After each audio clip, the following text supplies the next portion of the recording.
Okay, so I get asked the question all the time, why Africa? I never wanted to be in Africa. I ended up going up to a church in North Georgia, hear a man speak, and this man was actually a pastor from Africa, and from Kenya, Africa to be exact. And I sat there and I listened to this guy talk for about 2 hours, and he was telling me about all these people that were starving and they were hungry, and I was like, okay, yeah, we've heard this before, whatever, just being transparent. I sat there and listened to him, and at the end of the night, I went up to shake his hand, and I went through the line, and he was standing there, and I went to shake his hand, and I put my hand out, and he grabbed my hand, he looked me in the eye, and he said, "You need to go to Kenya." And I'm like, hey, no disrespect, but I am not going to Kenya.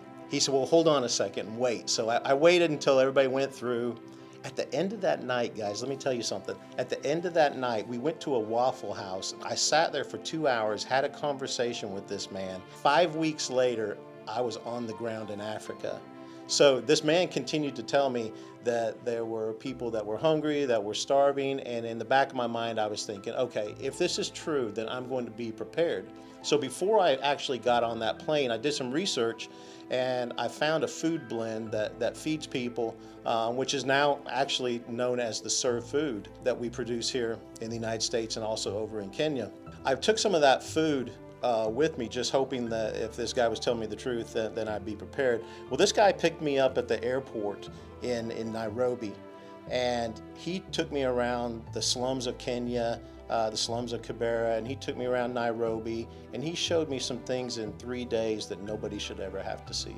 But at the end of that 3 days, I went up to him and I looked him in the eye. I said, Simon, I said, you've shown me some horrible things, but I haven't seen what you were talking about with people starving and people dying. He goes, oh, he said, that's up in the northwest corner of Kenya, but nobody goes there. And I said, well, how do you get there? He said, I charter a plane because the roads that are there, he says, there's bandits along the road. He said, chances are we wouldn't make it.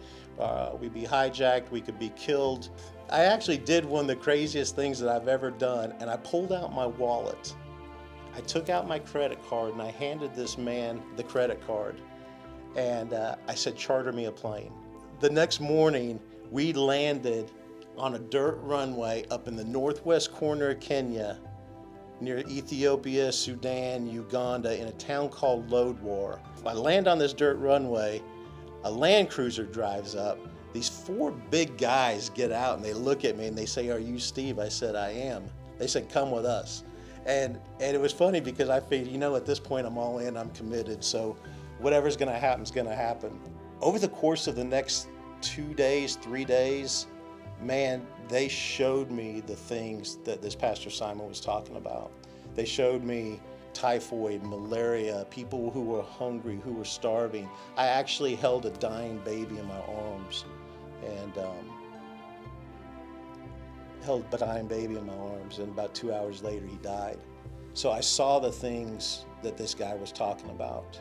And I knew that something had to be done. I was like, God, what is it? Why are you bringing me here? What do you want? I don't want to be in Africa. At the end of the day, we were finishing up. It was a long, hot day. And I'll never forget this. And we were getting ready to do some food distribution. We were passing out these packets of food that I brought, sharing a little bit about my testimony and my story. And in the back of this line when we were passing out this food was this old lady.